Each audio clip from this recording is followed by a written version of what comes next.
For joining us for the 1893 the World's Columbian Exposition program, Remaining Artifacts from the White City. I would like to welcome Ray Johnson, who has appeared as a Chicago history expert on the History Channel, Discovery ID, the Travel Channel, and BBC. He has been featured locally for his research on WGN, CBS, and various publications. It works. Well, thanks everyone for being here. My name is Ray Johnson. A little bit about my background. I was DuPage County. I was in law enforcement in DuPage County. I was a detective. Once I left that career, I decided to go into something that I thought was equally as fun, and that's history. The only time I didn't like history is when I was in school. So I don't know if you can relate to that. Because in school, you just had to learn dates and places and names. And can you hear me okay? Yep. Okay. Just get rid of this. You can go ahead. Oh, okay. Well, when you're in school, you're just memorizing names and dates and places. And it wasn't until I started doing my own family history that I started getting really interested in history in general. And that was when I was 18. So it's been a while since then. But I'm really thrilled to be doing this program because of all the Chicago history topics that I really love. The 1893 World's Columbian Exposition is definitely at the top. So much so that 4 years ago, I started a nonprofit to do free tours in Jackson Park for people in conjunction with the Jackson Park Advisory Council to do tours of Jackson Park and kind of explain to people what it looked like during the 1893 fair. One thing that always amazed me about this topic was the fact that there weren't a lot of people who were familiar with this. Up until Eric Larson wrote his book, Devil in the White City, a lot of people, I'm not going to say didn't remember it because there's no one left alive today that would have been there. But it wasn't really taught in school that much. I don't remember ever learning about it in school. A lot of Chicago students that I talk to are just now, it's coming into fashion. I had done a private tour for DePaul University, or a couple tours for them, and it was mainly their history students in master's classes. And of like the 40 or 50 on the tour, only 2 had heard of the Columbian Exposition. So these are history students in Chicago that hadn't even heard of it. But it's obviously something that's really important to Chicago history, because if you're all familiar with the Chicago flag, it's got the 4 stars on it. When it was first introduced in 1917, it only had 2 stars. And the second star was for this World's Fair, the 1893 World's Fair, and the first star was for the Chicago Fire. So that's how important this was for the city of Chicago. And what I like to do is, now it's going to play games with me. And now it doesn't want to do it. Everything was working fine.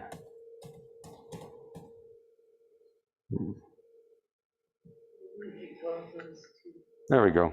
I just have to click on the screen so it reminds the computer that I'm still here on this particular screen. So there's always a way.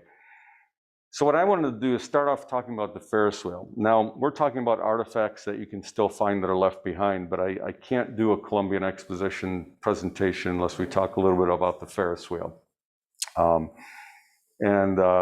And so, given the fact that we obviously still have one in Chicago, but the Ferris wheel was designed specifically for the World's Fair. It was the first Ferris wheel ever designed. Ferris himself obviously designed it.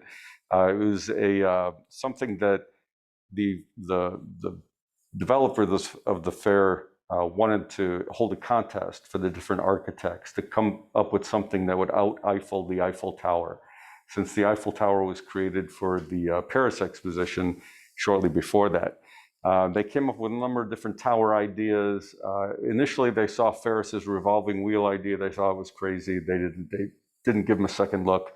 And then the towers that they were starting to build, the 3 towers before this, ran out of money. So they would start building it. They would give the contract to the winner. They would start building it. They'd run out of the money. They'd give it to the second place person and the third place person. Finally, we're already getting to the start of Columbia Exposition. They have no tower. They go to Ferris and they said, "Can you still do it?" He said, "Sure." So it opened a little bit late. It opened in June. So the Ferris wheel is not running until June of that year, even though the fair opened in May. So it opened a month late. But it's just crazy. So I had a little bit of Columbian trivia, Columbian Exposition trivia. Who do you think took the first ride on the Ferris wheel?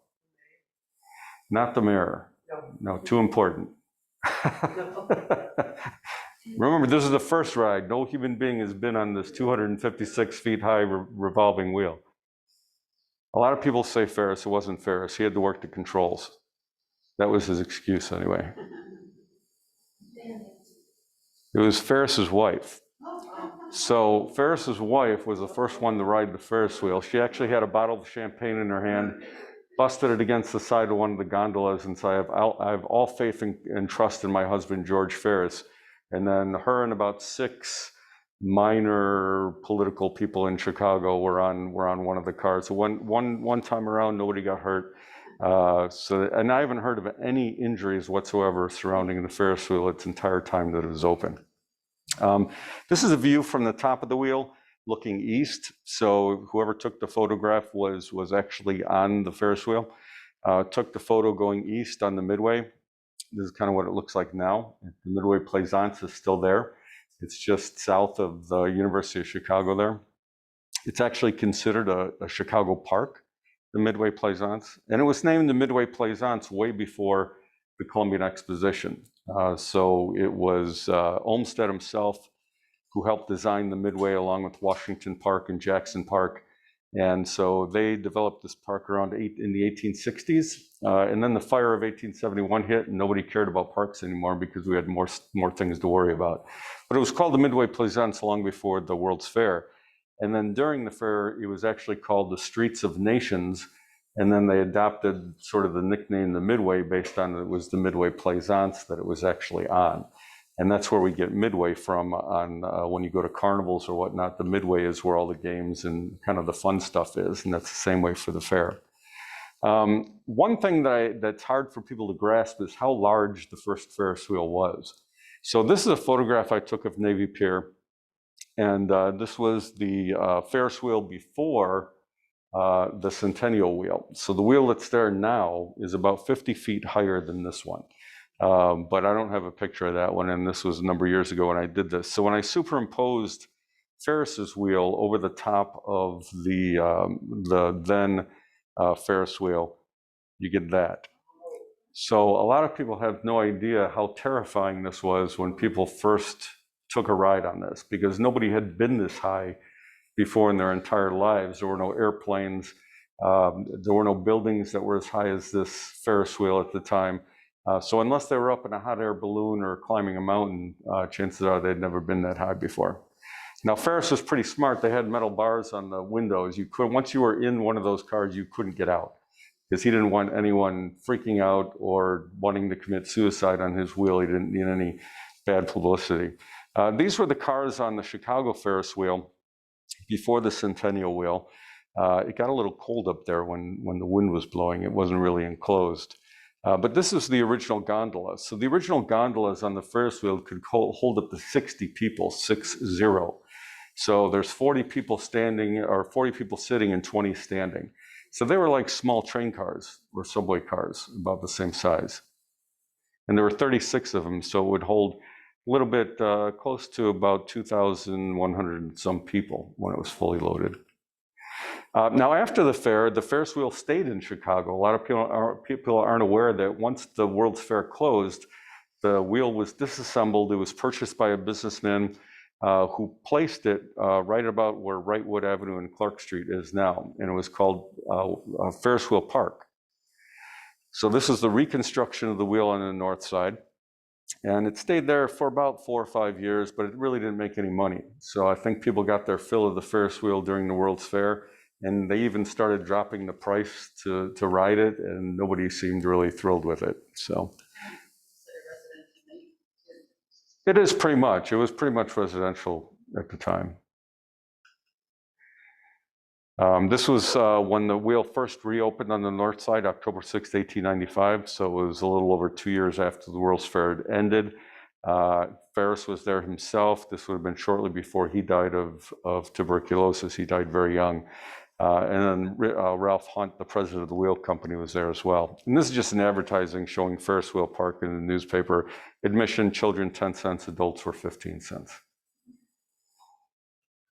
Which was a lot cheaper than that cost to ride it at the World's Fair. So during the World's Fair, it was 50 cents, which doesn't sound like a lot, but it was 50 cents to get into the whole fair. So it was a little bit of an extra charge. What did it take when you got on to go? To get on, what they would do is it usually took about an hour or a half hour for a ride. So what they would do is they could load 3 cars at once. The platform had a little curvature to it.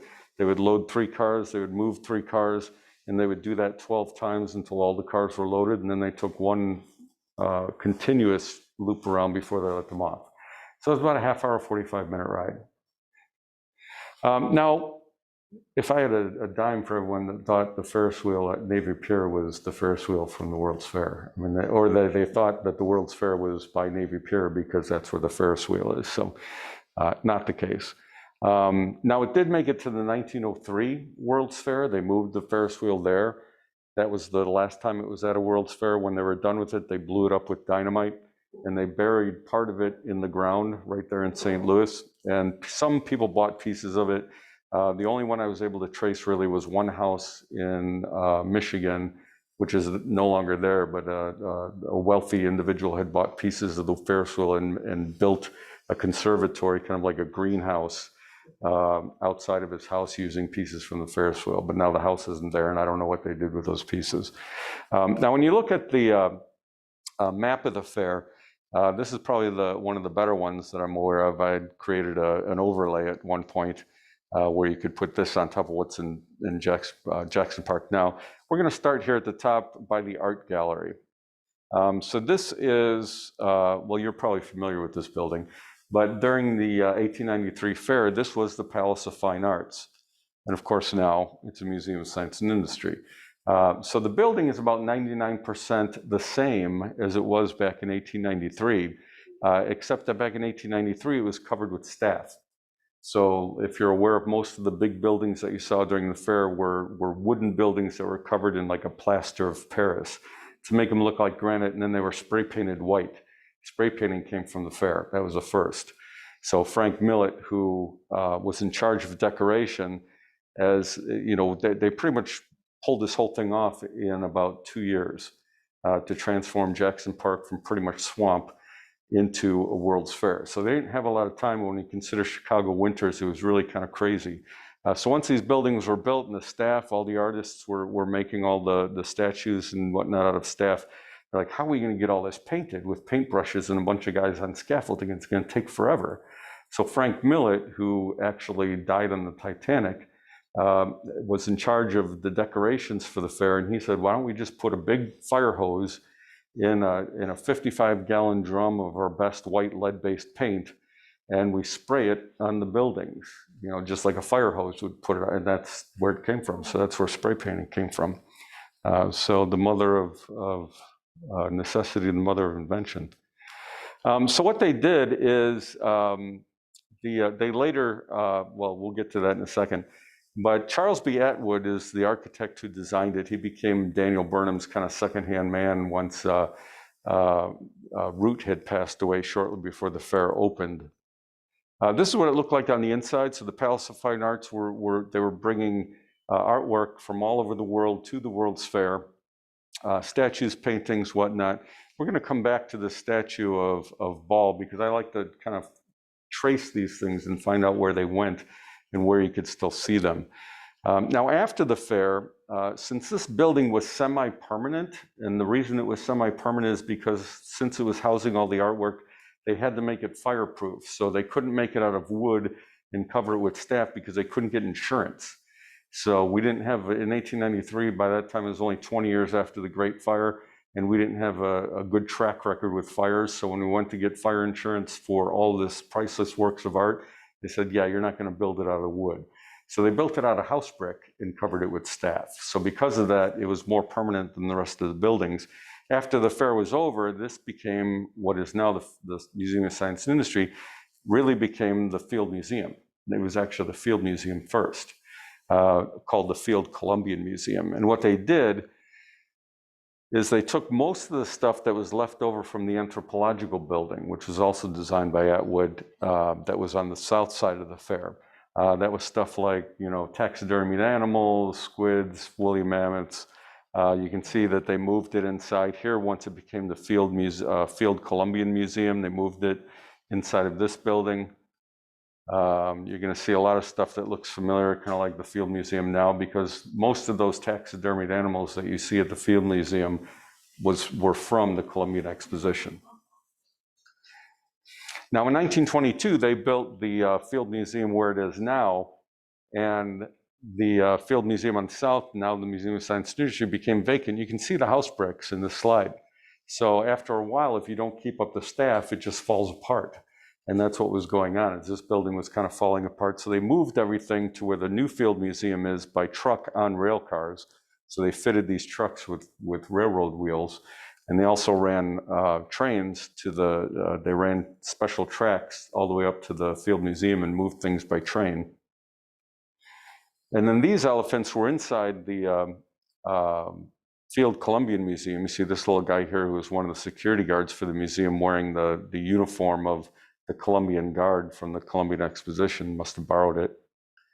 But those same elephants are at the Field Museum now. So you can see most of the stuff from the World's Fair there. This is what this building looked like after a couple years of not keeping it painted up. It started falling apart. You can see the pillars were pretty much falling out. The windows were busted out. It was kind of an eyesore. Then Julius Rosenwald came along. He had just taken his family on a trip to Germany. His kids hated all the museums except for one. There was a Deutsches Museum, which was a science museum because it gave the kids stuff to play with and touch. And so they really loved it. He came back, said, we need a museum like this in Chicago. Chicago says, no, we don't want it. He said, but I'm going to give $5 million of my own money. They said, we don't care, we don't want it. Finally, he said, he took the mayor and the city councilman, said, if I send you on a free European vacation, promise me you'll see the Deutsches building, and when you come back, we'll talk. So they're like, okay. So they all went to Europe for free. They got back and they said, yeah, you're right, it's a good idea. So the South Park commissioners issued a bond for $5 million. He supplied $5 million. And then it became the Museum of Science and Industry, which opened in 1933, just in time for the Second World's Fair. Now this statue, I was always kind of intrigued by the Statue of Washington because I had not seen it anywhere else. So I decided to trace it forward. And I found that through the catalog items for the things at the Palace of Fine Arts, there's a 15-foot statue of George Washington by Thomas Ball. And it was first displayed as part of the Washington Monument in Methuen, Massachusetts. And it was donated by a very rich guy named Edward Francis Searles. He pretty much married into his money. His whole story is fascinating. We don't have time to get into it, but if you look up Edwin Francis Searles, it's crazy. He built a lot of these homes in Massachusetts using his wife, who was 30 years younger than he was, using most of her money. He built all these grandiose buildings. This was the Washington, became part of this big monument that was placed in Methuen, Massachusetts. And then eventually it made its way to Forest Lawn Memorial Park in Hollywood Hills. So now it's in a cemetery. So if you want to see that George Washington statue from the Palace of Fine Arts, you're going to have to go to Hollywood Hills, California. Something you can't see here locally that was at the Columbian Exposition was this statue called Signal of Peace. So this is on the north, far north, used to be in Lincoln Park, just north of the Grant statue. This was designed by Cyrus Edwin Dallin. It was exhibited at the Palace of Fine Arts, purchased by Judge Lampert Tree. I don't know if you're familiar with him, another fascinating guy. A lot of the stuff that's in the Chicago History Museum was donated by Lampert Tree. He bought this for $10,000 and then donated it to the city, dedicated in 1894. So it's pretty much right here now. So they've moved it east of Lakeshore Drive. It's along the walking path just north of Diversey Harbor. Now there was another big building that's still around that was part of the World's Fair buildings, and most of you are probably familiar with this building. It's the Art Institute. So the Art Institute was actually, this is before the Lions made it there. This was about in 1892. The Art Institute paid for half of this building. They said, we're going to help you pay for these buildings for the World's Fair. And it was at a time where they weren't sure where they were going to have it. So they weren't sure if they're going to have it in Lake Park, which is now Grant Park, or Jackson Park, or maybe split it between the two. So there was about 6 months of arguing about where to have this. And so this is kind of a remnant of when they were planning on doing it in Lake Park. So they started building this building, which was actually called the World's Congress Auxiliary. And it ended up being the only building of the World's Fair that was off-site. And then after the fair, it became the permanent home of the Art Institute because they predate the fair and they paid for half the building, and that was the agreement that it would revert back to them and become their home. This is right on Michigan Avenue. Now, the World's Congress Auxiliary was kind of a place you went to if you were kind of a heady person and just liked to hear people give speeches on topics like religion, sociology, science. One of the more famous parliaments that they had there was the World's Parliament of Religions, which they still have, but this was the first one.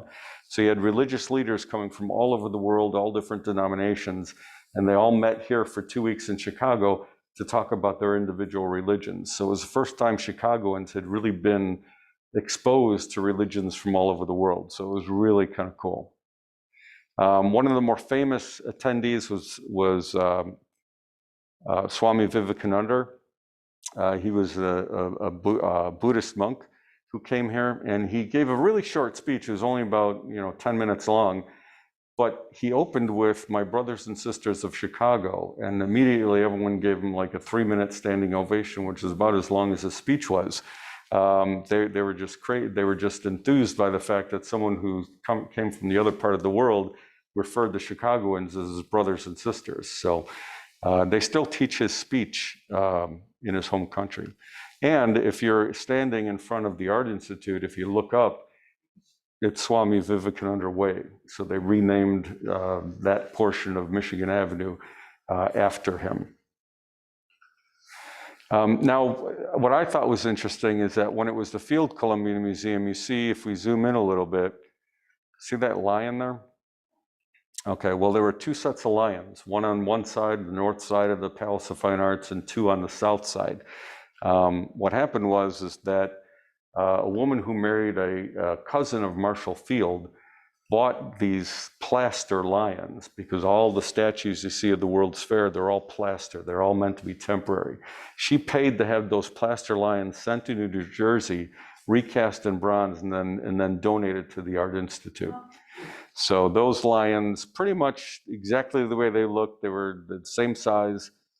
In fact, if you're at the Art Institute and you look close, you see Edward Kemmy's signature still scrawled in the base of the statue. So Edward Kemmy's did, if you see an animal by itself at the World's Fair, Edward Kemmy's is the one who did it. He was pretty prolific. I thought I was going to get lucky. You see 1893 here. I thought I was going to get lucky because this looked like graffiti to me. I was like, it would make a really cool story if that was like, hey, some kid is outside the Palace of Fine Arts, he's bored, he's waiting for his parents to come out, he starts, it's plaster, so it's soft. So I figured, it started, drawing a little cat. But what it ended up being is actually a wolf. And Edward Kemmy's signature would be his name with a little cartoon picture of a wolf. So he was a great sculptor, but a terrible sketch artist. And then the lions I was able to figure out were actually from the north side of the Palace of Fine Arts, not the lions from the south side. So these guys probably were destroyed. And the reason I know that is if I found an old photo of the Field Columbian Museum in 1904. Now the Art Institute already had its lions. So if you zoom in, you can still see lions on the south side. So it was definitely the lions from the north side that ended up over at the Art Institute. The other thing you can see is a lot of the lampposts from the World's Columbian Exposition are still in use. So mainly over by the Museum of Science and Industry. So all around the north side of the museum, all those lampposts are original World's Columbian Exposition lampposts, other than the light bulbs, obviously. They've changed those out since then. And you can always tell an original Columbian Exposition light post because if you look at the base, they were all different designs based on where they were going to be placed in the World's Fair. So if it had flowers on it, then the workmen knew to put these over by the horticulture building. If it had fish on it, then they went to the fisheries building. So you'll always look at the base, you see designs on that. It's original. I had found one for sale over at Architectural Artifacts in Ravenswood. Interesting place. I won't get into that story, but he was able to locate some of these from an old employee of the Park District who was brought up on charges for stealing things from the Park District, but they didn't catch him with the light poles from the World's Fair, and he hid them in a warehouse in, where was it? Crystal Lake. And when he passed away, his wife said, I need to get rid of this junk, and went to Augie at Architectural Artifacts and said, sure, I'll take them. But it was a number of years afterwards. So, but you could have purchased it. It was like $10,000 for this light pole. I don't know what you would have done with it, but it would have been great for a backyard conversation piece. The bridge here that I'm standing on, this is me giving one of my tours at Jackson Park. The Clarence Darrow Bridge is an original bridge from the World's Fair. So it's going through reconstruction right now. Once it's done, they're going to bring it back to the way it looked exactly during the World's Fair. Pretty cool project. This is what it looks now. Obviously, you've got a lot of work that needs to be done, but this is all original stuff from the World's Fair, the brickwork, so if you're like, I was once called accused of being a historical fetishist. I didn't know like that existed at all, but it was an archaeologist from the University of Chicago who invited me down to look at some of the stuff that she had unearthed in Jackson Park during different excavations. And she wanted to know if I wanted to touch any pieces of the Ohio building that she had found. And I'm like, sure. So she opened up these drawers and I'm like, oh, this is amazing. And she goes, oh, you're a historical fetishist. I'm like, what does that mean? She goes, you just like to touch things, that are old. So that's why I brought that stuff there, because all that stuff you can touch later if you want to check it out. The old steps leading down, and now it's the Clarence Darrow Memorial Bridge. As of 1956, they renamed it the Clarence Darrow Memorial Bridge in honor of Clarence Darrow, the famous attorney. Now, he has obviously a long history in Chicago, but when I had first been doing my research, I didn't realize that Clarence Darrow had a link to the World's Fair of 1893. I didn't realize he was active then, but he did. So he defended this guy. This is his first client. His name was Patrick Eugene Prendergast. So has anyone here read Devil in the White City? Okay, well, he's a side plot in that book. So if you remember, he was in charge of all the newspaper boys, kind of a loon. Thought that if he wrote letters to the mayor saying, I supported you in the last election, that by the end of the World's Fair, this is the deadline that he had set up, he would make him the city attorney, even though he had no law degree whatsoever. So this is what he thought anyway. Harrison didn't know who the heck the guy was, but he swore up and down he was going to be made the city attorney. And then when he wasn't, this is Mayor Carter Harrison. Judging by the date, you can kind of guess what happened. Prendergast went to his house. This was the old Harrison residence on Ashland. It was when you could walk up to the door, knock on the door, and the mayor would actually answer the door. The maid answered the door. He said, I have business with Mayor Harrison. So the maid went and got Mayor Harrison. He showed up, said, can I help you? And he shot him dead in the doorway of his house. And then he ran to the closest police station, turned himself in, and said, I just killed the mayor. So this is Carter Harrison's gravesite at Graceland Cemetery, big monument there. And Prendergast, this is not him actually, this is his father. He's buried in the same plot, unmarked tombstone. Clarence Darrow, this was his first client. So Clarence Darrow is known to get his clients out of the death penalty. He's known for the Scopes monkey trial, creation versus evolution. He's known for defending Leopold and Loeb during the Bob Ruth Franks murder in the 1920s. So he was dead set against the death penalty. He's always known as never having lost a case. Unfortunately, this was his first case and he lost. It was the first and only case he ever lost, but you got to practice somewhere. Although it's kind of hard to get this guy out of the death penalty, considering he just shot and killed the mayor of Chicago 2 days before the end of the World's Fair. And admitted to it. So they hung Prendergast, and Clarence Darrow was actually cremated, and he wanted his ashes spread right here in the Jackson Park Lagoon, because he used to stand on that bridge and practice his closing arguments and project his voice over the lagoon. So he wanted to be cremated, his ashes spread there, also his wife and his son. their ashes are in there too. So there are a lot of Darrows floating around in the Jackson Park Lagoon. More trivia. How many water closets were installed in the World's Fair? Meaning bathroom. What?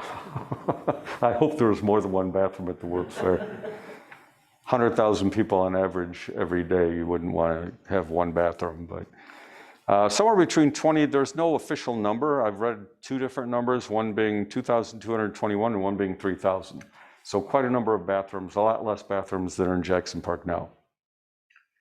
But the interesting thing about the bathrooms is that they were done by a company called James B. Clough and Sons.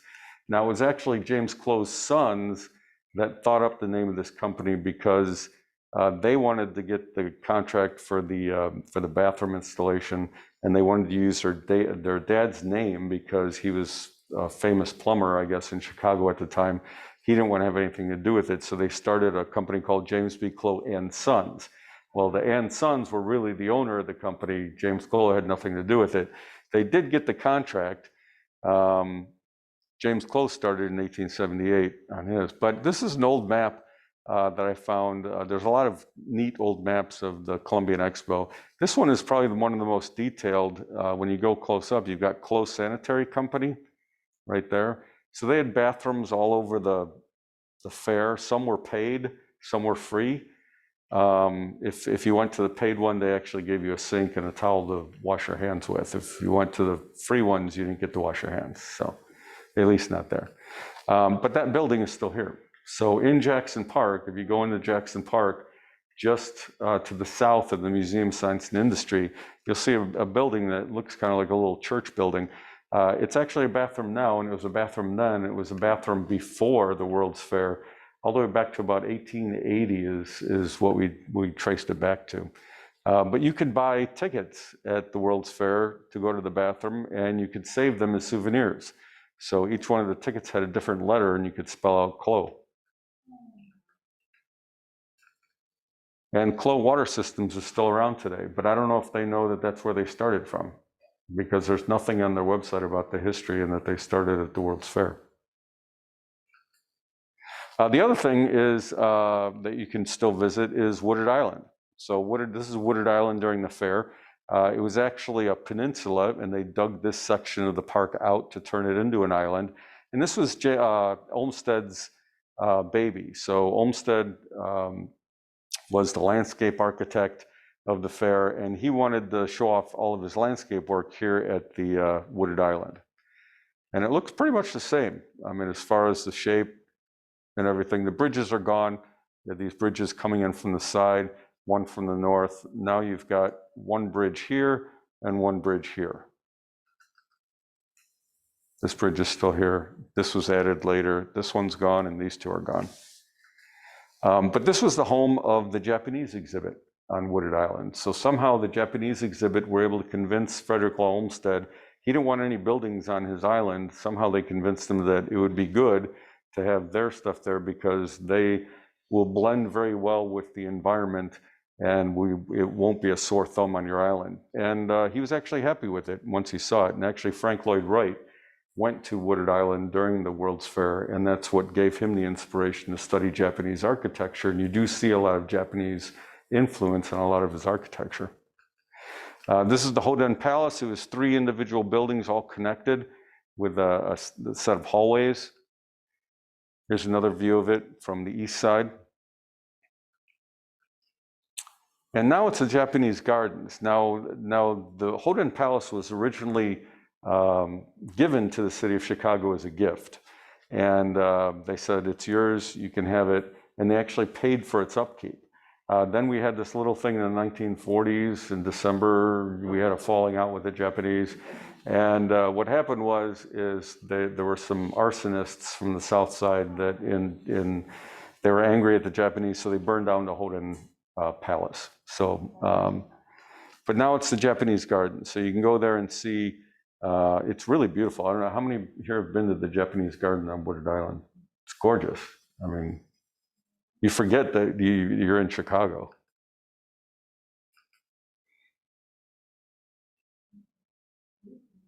Yeah, it's gorgeous. Now this is the inside of the central hall. of the Hoden Palace. These two panels here showed up later. Somehow they survived the fire. One panel ended up in the hands of a private collector. One ended up at the University of Illinois at Chicago. And eventually they made their way back together again, and the Art Institute rehabbed them. And so you can see those original panels from the Japanese Hoden Palace at the Art Institute. If you walk inside the Asian wing, stop, turn around, and look up, that's where they're at. So you can see those. And you can imagine how beautiful that whole palace was, the amount of color that you don't really get when you see a black and white photograph. You can also see one of the original lanterns. I always say that if you're not sure if it's original from the fair, if it looks 10 times larger than what it should be, then it probably is original. So this is one of the lanterns from the original Hoden Palace. It's still there, just outside the Japanese gardens, so you can take pictures of them, but that is an original lantern from the 1893 fair. These showed up. Julia Backrack is was the historian for the Park District. And I was doing some research at the Park District archives, and she had come over and she said, "Hey, Ray, you want to see something?" And I said, "What?" And she said, "You got to promise not to tell anyone about it, because we're working out something and I don't want this to hit the newspaper yet." I'm like, "Okay."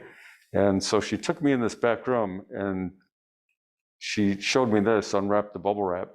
She was doing an inventory of everything the Park District had.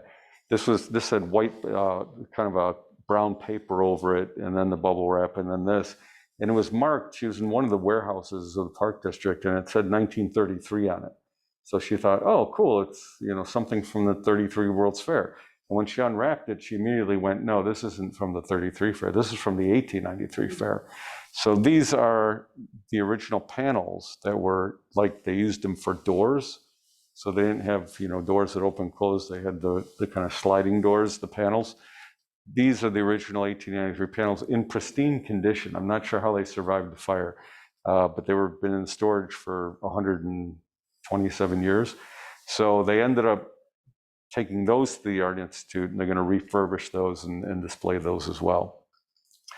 More trivia. This is an original bridge at Jackson Park. Does anyone remember seeing this bridge anywhere in a movie? In a movie. 1980s, famous Chicago movie. Adventures in Vegas? Nope, not The Fugitive. Nope. Blues Brothers? Yes, winner, Blues Brothers. So if you remember Jake and Elwood Blues, this was the Nazi bridge. So in the movie, this was supposed to be Marquette Park. So this is where they filmed the thing. And actually, a lot of the reason that bridge is still there is because they filmed the movie on it. They had to shore it up in order to drive cars across it. So they actually strengthened the bridge to be able to do the movie. So this is where they were blocking Jake and Elwood, who were on a mission from God to pay off the tax bill of an orphanage. They're headed down to the Cook County Assessor's office. And the Nazis were blocking their way. And that's when they said, "I hate Illinois Nazis." And they drove right through them, and they ended up in the lagoon. Women's Building. How much time do we have? I want to make sure I cover. We have at least 15 minutes to go over. Okay, all right. I think I can do it in 15 minutes. So the Women's Building. This was a first for any World's Fair. There was never a building that was dedicated solely to women and to display items that women had made, written, painted, sculpted, whatnot. It was Bertha Palmer, who was Potter Palmer's wife from the Palmer House fame. She was the president of the Board of Lady Managers. Sophia Hayden was the architect of the building. So even the architect who designed the building was a female. Sophia Hayden was the first female architectural graduate of MIT. She won the competition to design the Women's Building. It was the first and only building she ever designed. So even though she had this great building for the World's Fair, women were not remember, she was the first architectural graduate of MIT, so it was kind of a boys' club, and they didn't really take women seriously back then as far as being architects. And so she never designed another building, which is pretty sad. But Bertha Palmer was actually worried when she saw the size of the building. She's like, "How are we going to find enough stuff that women have done to fill up this building?" And once the word was put out all over the world that there was this building at the World's Fair specifically for women, they had to stop people from sending stuff. So people had no idea how involved women were in the arts and sciences, and so they completely filled it up and had to turn people away. Now, the Smith Stained Glass Museum, which used to be at Navy Pier and now is closed, is moved out, had on display a number of stained glass windows from the 1893 fair. This one was specifically from the Women's Building. So even the windows that were in the building were donated from women all around the United States. So a lot of the states would send these stained glass windows. This is from the Women of Massachusetts to the Women's Building at the World's Fair. Now I'm starting to see a lot of these stained glass windows starting to pop up on the Pedway downtown. So I'm hoping that one of these windows will show up there, because right now I don't think any of them are on display. There was also a coin. I brought a copy of the coin here, a quarter that was minted specifically for the Columbian Exposition to honor the Board of Lady Managers. And it was a quarter, US quarter, same size as a quarter today. You could buy it for $1 at the fair. It was kind of a souvenir. Bertha Palmer hated this coin, specifically because of this side of the coin. Does anyone know who this is on the coin?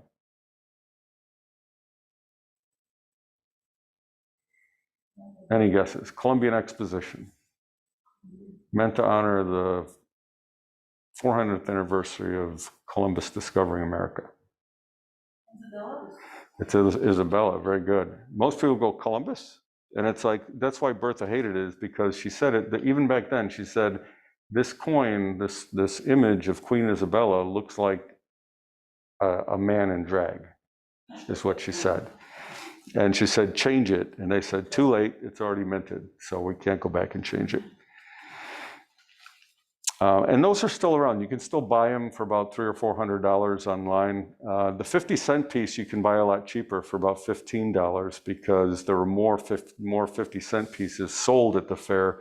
Because really, if you had a choice to buy a souvenir, you could buy a 50-cent piece for $1, or you could buy a quarter for $1.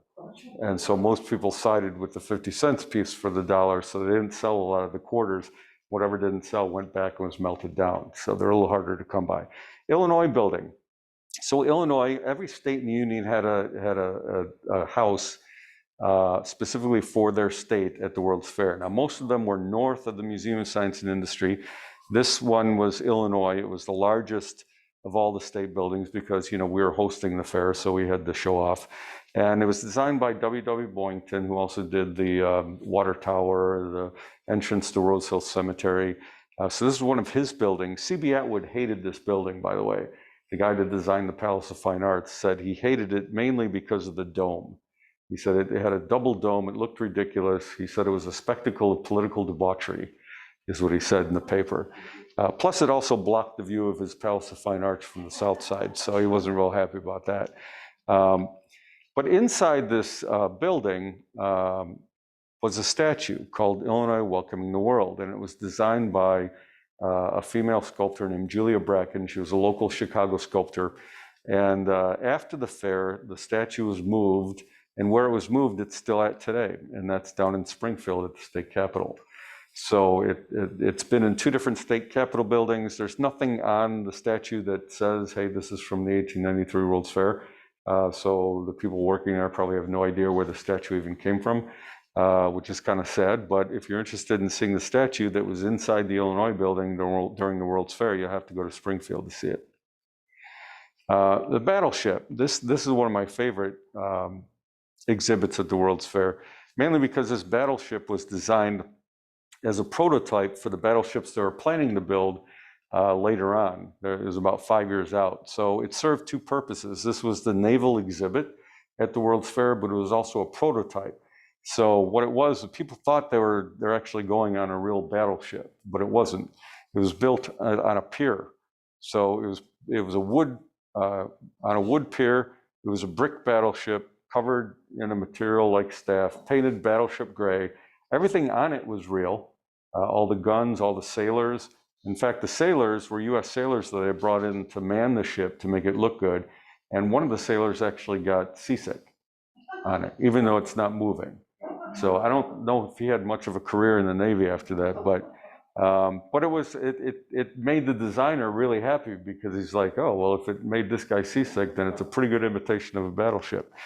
Now, after the World's Fair, everything was for sale. It was kind of like an auction. So anything that people didn't take back was for sale. Now, the Navy didn't want their ship because they would have to disassemble it. So it was going to be a Illinois Naval Militia training ship. They were going to leave it there and use it as a training ship.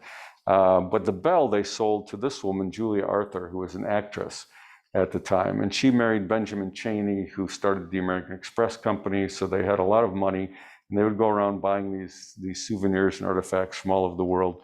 And she bought the Belle from the Battleship Illinois at the Columbian Exposition. And then when the real Battleship Illinois, the real one that really floated and actually shot at things, was christened in 1898, they donated it back to the Navy to put aboard this ship. So it actually been on the fake USS Illinois, and then it was on the real USS Illinois until they retired the USS Illinois here. This is after it had been retired and became a training ship. But the Belle was at Navy Pier, and I came across that by accident. I was going through the Smith Stained Glass Museum, and I looked, and I'm like, no, that can't be. And I looked, I said, it is, but there's nothing on it that says what it's from. You just see this Belle on this podium at Navy Pier. And when I called Navy Pier to say, hey, what do you know about the Belle there? Who owns it now? They didn't know what I was talking about. And I said, there's a Belle at the end of this thing. And I'm talking to the PR group, and they're like, well, I'll check with somebody. And if they look and they say, nobody knows. And I'm like, so it's just been here? Like, I mean, like if I drove up in a pickup truck, would you let me have it? Type of thing. And I said, well, we know that the Navy calls here every 6 months to see if it's still here. I'm like, okay, well, obviously it's the Navy still. Yeah, exactly. Hey, here's the number to call. I can take that off. I'm sure it's really heavy. But it's inscribed by Julia Arthur Cheney and Benjamin Cheney, presented to the USS Battleship Illinois, the real one. Cold storage building. Very little unknown fact. One of the greatest fires in Chicago, other than the Great Fire, for loss of life for firemen, was at the cold storage building of the World's Fair. So this building wasn't technically an exhibit building. This was where people could store things. If you had a restaurant or whatever you needed refrigeration, this is where you sent it. So they did have, where you see these pillars, they had an ice skating rink up there. So you could ice skate in summer in Chicago during the World's Fair. They would give you a tour of the machinery, how they made ice. They supplied the ice, they supplied the refrigeration. The problem is, you see this nice little tower here in the middle? So when it was first built, this was just a big, ugly metal smokestack. So when Burnham was looking at his court of honor and everything was gleaming white, he could see this big, ugly smokestack next to it. And he says, no, this isn't going to work. Do something with it. And so these designers, in their infinite wisdom, decided they were going to cover this searing hot smokestack with a wooden shaft covered in staff with a cap on the top. So that's when the chief of the 12th Battalion, Murphy, who was also the fire marshal, said, no, this isn't going to fly. We're going to have trouble with this building. And Burnham says, I'm sorry, it's got to stay like this, or whatever he said. So I tend to think that Murphy's Law, even though supposedly that phrase didn't come out to the 1940s, I say that Chicago owns Murphy's Law, because it was Murphy that said, if anything can go wrong to this building, it will. So, and it did. So on July 10th, what happened was they had a Columbian guardsman who was a fireman stationed inside this building, waiting for fires to erupt inside that thing. So basically it was his job, one and only job, with a fire extinguisher to watch for sparks and put it out. That was his only job. Well, in July, people were complaining there were too many firemen and Columbian guards at the fair. They were spending too much money. So they fired a few, and this guy lost his job. So then there was no one. And so on July 10th, the spark ignited, went up. Now the problem with this is that this tower was hollow. So basically it was just a smokestack with a hollow inside. So when the fire erupted, the smoke started coming from the top, as you would assume. And so the firemen used mountain climbing equipment, hammered spikes into the wall, and climbed up this like a mountain with the hoses on their back. And then they threw down ropes so they pulled more hoses up after they were up there. So they all managed to get up here. About 15 guys got up here. The problem was they didn't realize that this fire was dropping embers below them. So while they thought the fire was up here, it was actually down here at the same time. So it trapped these guys in the middle of the smokestack, and when that went, so did the firemen. So pretty much it ended up with 15 firemen losing their lives that day. A couple of them tried jumping, it didn't work out so well. They actually had a relief one day at the fair, July 16th, where all the proceeds would go to the families of the fallen firefighters. And the monument to the firefighters from the cold storage fire at the World's Fair is at Oakwood Cemetery. So you can go there and actually see the monument that they had set up. I was doing research on this. There's one unidentified body in here. Nobody knows who it is. They didn't know, Oakwoods didn't know there's an unidentified body, because I traced all the people who died at that fire, and then there should only be 6 left over, but there were actually 7 bodies. So there's an unknown body in there, and I'm not sure how it ended up there, but was never claimed or never identified. Now, one thing that was in this cold storage building was a statue of Columbus that the fire department had to put a rope on and pull over in order to get their equipment through the door. Afterwards, the owner of the statue donated it to the Chicago Fire Department, where they kept it outside the battalion that lost the most firefighters. And so I went on a hunt for it, and I finally found it at the Fire Museum of Greater Chicago, which I don't think is open right now because of COVID. They're only open 1 day a week anyway. But I'd gone there, actually emailed them first, and I said, by any chance, do you have like a 12-foot statue of Columbus there? And sure enough, they did. So they do have a Facebook page, and there's me standing next to the Columbus statue. So that's from the World's Fair, from the cold storage building. Now, the Manufacturing and Liberal Arts Building was the largest building at the fair. It was about it would hold 23 football fields on the inside of it. It was so large you could take the Sears Tower, put it on its side, you shove it inside the building, and it would fit. So it was a gargantuan building. Inside this building were all these smaller buildings. Basically, if you manufactured anything in the world and wanted to bring it to the World's Fair, show an exhibit, but also sell something, you could do that. So it was kind of a huge around-the-world flea market. So it was like a Pier 1 on steroids kind of thing. You could go there, you could get anything from around the world. Well, the Tiffany Company had designed a chapel and put this inside the Manufacturing and Liberal Arts Building. So it was a beautiful chapel. Obviously, it's Tiffany, so you had jewels, you had mosaics. It was gorgeous. Now, a wealthy widow from Chicago purchased it at the end of the fair. She donated it to St. John the Divine Episcopal Cathedral in New York. Now, unfortunately, it went into the crypt because it wasn't built yet. It was still being constructed. So the chapel went into the crypt where they were holding services. And eventually, for a number of years, there were attacks on it. People had stolen stuff. There were robbers that walked out with stones. Eventually, Tiffany said, "Can I buy it back from you, because it's killing me to have it there?" And so they sold it back to him, and then he kept it in storage forever until finally the Morse Museum in Florida refurbished everything. Here's some of the columns that you see how damaged they were. So they bring in teams of reconstructive artisans, and basically they reconstructed it, and you can see what it looked like by going to Florida. So it's gorgeous. So the baptismal font. And this whole chandelier is shaped like a cross. It's beautiful. Jackson Park, the Golden Lady. Not technically a relic of the fair, but this is a scale model of the original Statue of the Republic that you might remember seeing from some pictures. And the original was actually on the opposite side of where it's at now in Jackson Park. This is right outside the golf course and right in the middle of Hayes Circle. And the original was 3 times this size. So this statue, the original was designed by Daniel Chester French, who also did the Lincoln Memorial. He also did the remake. So this is gold leaf over bronze. The original was gold leaf over plaster. At the end of the fair, it fell and died in the fire that was on the south side of the fair. So there is no original Statue of the Republic, but this was placed there in 1918 to honor the 25th anniversary of the fair and also to honor the 100th anniversary of Illinois becoming a state. So it served two different purposes. So to give you an idea, this is the original Statue of the Republic, black and white, obviously. If I superimposed the current statue on that, you would see how big they were in comparison. So even the statue now doesn't do it justice. In fact, this is the picture of the statue. If the real statue was there, it would kind of look like this. So it would kind of look ridiculous, actually.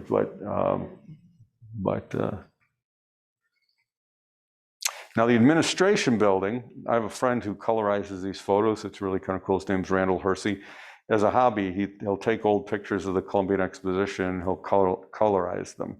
So it's really kind of neat to see that in color. But inside the administration building, if the big dome, if you were to look up from the center, you would see a mural by this guy, William de Leftwith Dodge. Nobody had any color pictures of what this mural looked like because everything was black and white. There were sketches or photographs until I ran into a woman named Judy Kessel, and she contacted me. She owned a house in Riverside Heights, which is just outside of Riverside. The building was built the year of the fair, 1893, and in her foyer was this. And when she researched it, this was an exact duplicate of what was inside the dome at the administration building.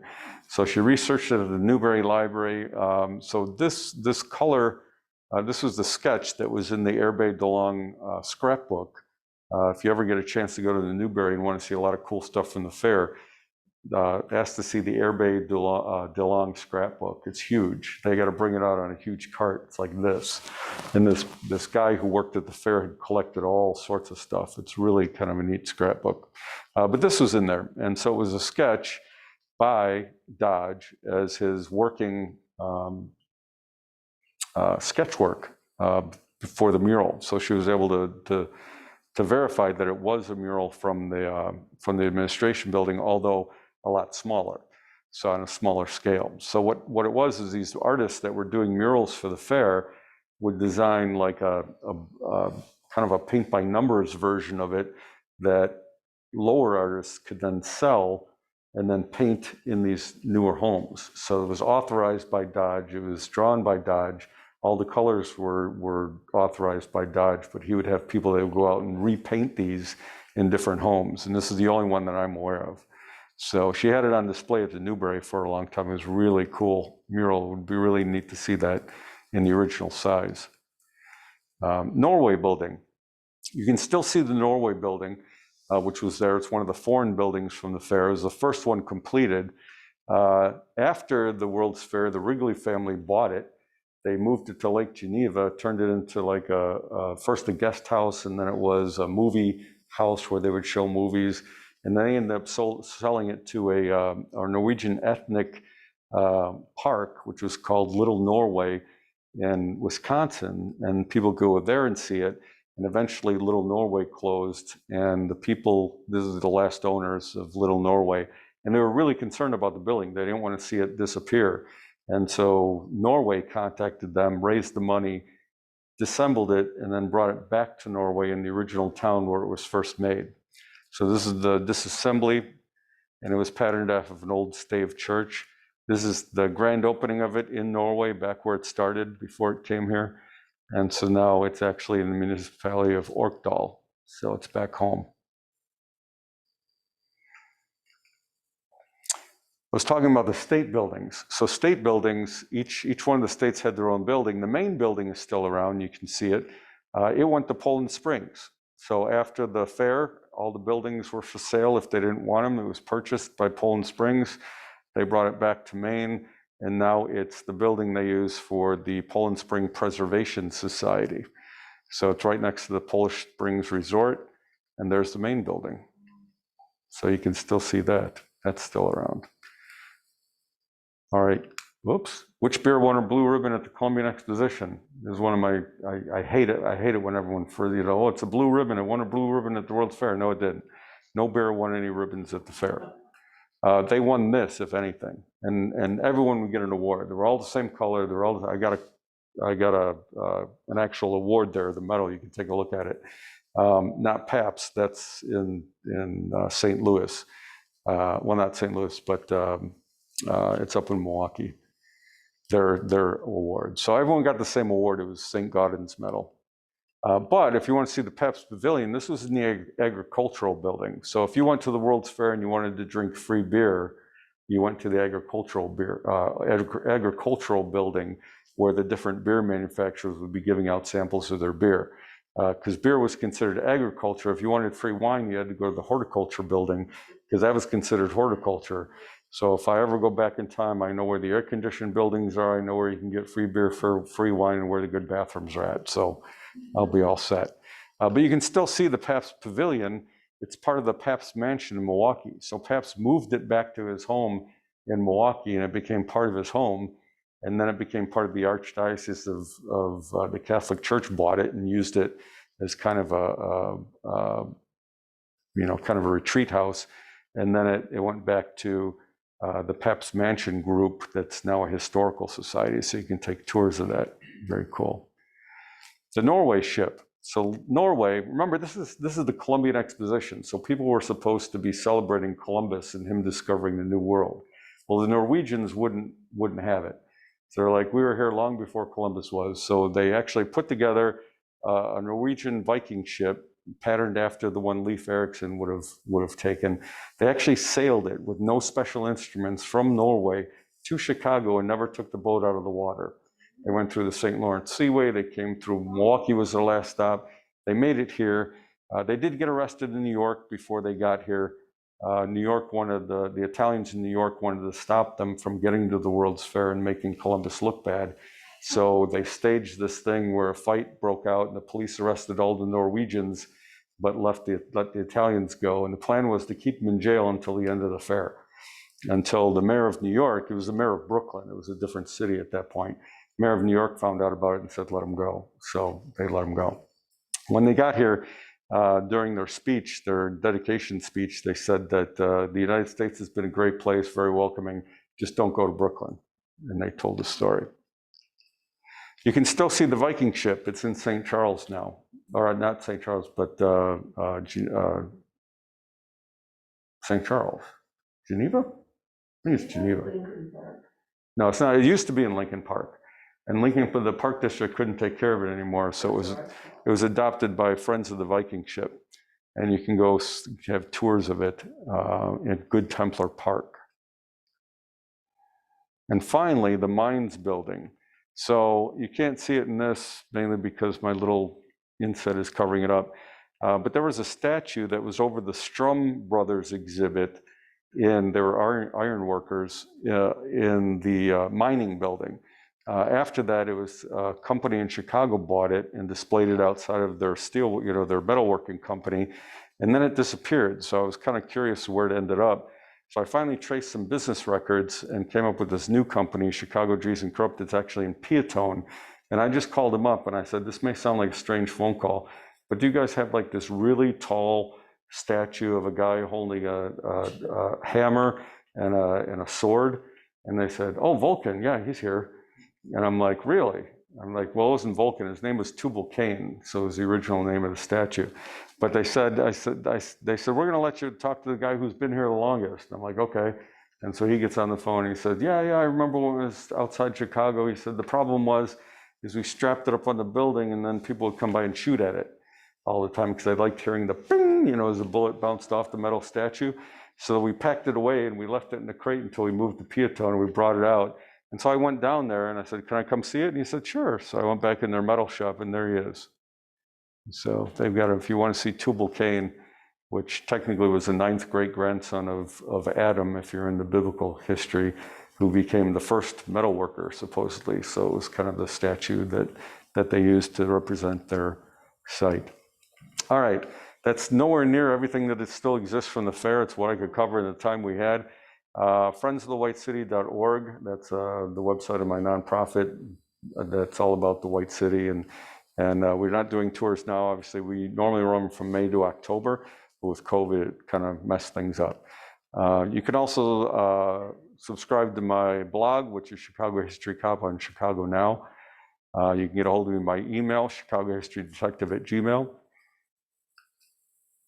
And you can also go to historycop.com. That'll redirect you to anywhere else you want to go.